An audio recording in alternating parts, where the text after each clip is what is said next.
চট্টগ্রামের নন্দনকানন বৌদ্ধ মন্দিরে নানা আয়োজনে উদযাপিত হচ্ছে বুদ্ধ পূর্ণিমা। এ বিষয়ে আরো জানাতে সরাসরি যুক্ত হচ্ছেন সহকর্মী মাসুদুল হক। মাসুদ, এই মুহূর্তে ঠিক কি ধরনের আনুষ্ঠানিকতা চলছে বিস্তারিত জানাবেন। আগের সংবাদও জানিয়েছিলাম আসলে চট্টগ্রামে সকাল থেকেই নানা আয়োজনের মধ্য দিয়ে পালিত হচ্ছে বৌদ্ধ ধর্মাবলম্বীদের সবচেয়ে বড় ধর্মীয় উৎসব বুদ্ধ পূর্ণিমা। আমি রয়েছে এই মুহূর্তে নগরীর নন্দনকানন বৌদ্ধ বিহারে। আপনারা দেখছেন এখানে যতই বেলা বাড়ছে মানুষের সংখ্যাও কিন্তু বাড়ছে, অর্থাৎ যারা বৌদ্ধ ধর্মাবলম্বী তারা এখানে আসছেন, তারা পূজা অর্চনার মধ্য দিয়ে তারা দিবসটি পালন করছেন।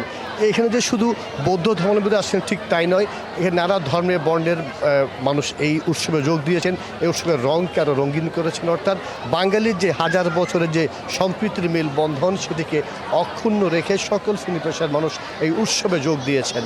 আরেকটি বিষয় আপনারা জানেন, এই বৌদ্ধ বিহারে সম্প্রতি বেশ কয়েকটি ঘটনা ঘটেছে এবং এরপর থেকে কিন্তু আমরা দেখেছি প্রতিবার সকালে কিন্তু একটি র্যালি বের করা হয়। এবার সেটি হচ্ছে না, এবার র্যালিটি করা হবে বিকেলে। তবে যারা মানুষের কিন্তু ভিড় আসলো, মানুষের চোখ মুখে একটু উদ্বেগ, উৎকণ্ঠা, একটু আতঙ্ক কাজ করছে। যারা কয়েকজন এসেছে তারা আমাদেরকে জানিয়েছেন, তারা অনেকে কিন্তু তারা পূজা দিয়ে তারা কিন্তু বেশিক্ষণ এখানে থাকছে না, তারা কিন্তু চলে যাচ্ছেন।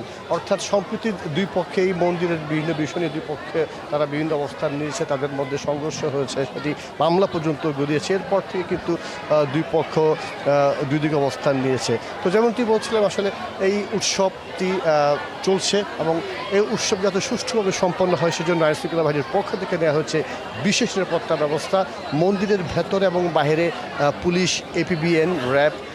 নগদে 500 টাকা বা তার বেশি পেমেন্টে পেতে পারেন ঢাকায় জমিসহ 20 কোটি টাকার পুরস্কার। গোয়েন্দা সংস্থার লোকজন রয়েছে, তারা কঠোর নজরদারির মধ্যে রয়েছে। একটু দেখা যাচ্ছে ভেতরে দেখছেন আপনারা, যারা পূজার্থী তারা এসে এখানে তারা তাদের যে ধর্মীয় যে আনুষ্ঠানিকতা সেটি তারা সম্পন্ন করছেন। এবং যতই বেলা বাড়ছে এখানে কিন্তু পূজার্থীর সংখ্যা তত বাড়ছে।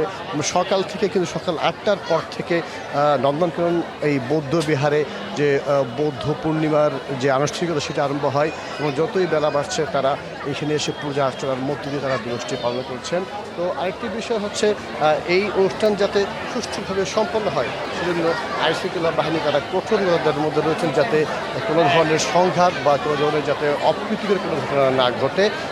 তো যেমনটি বলছিলাম, নানা আয়োজনের মধ্য দিয়ে শুধু এখানে নয়, নগরের অন্যান্য বৌদ্ধ বিহারগুলোতে কিন্তু এই যে ধর্মীয় অনুষ্ঠানটি সেটি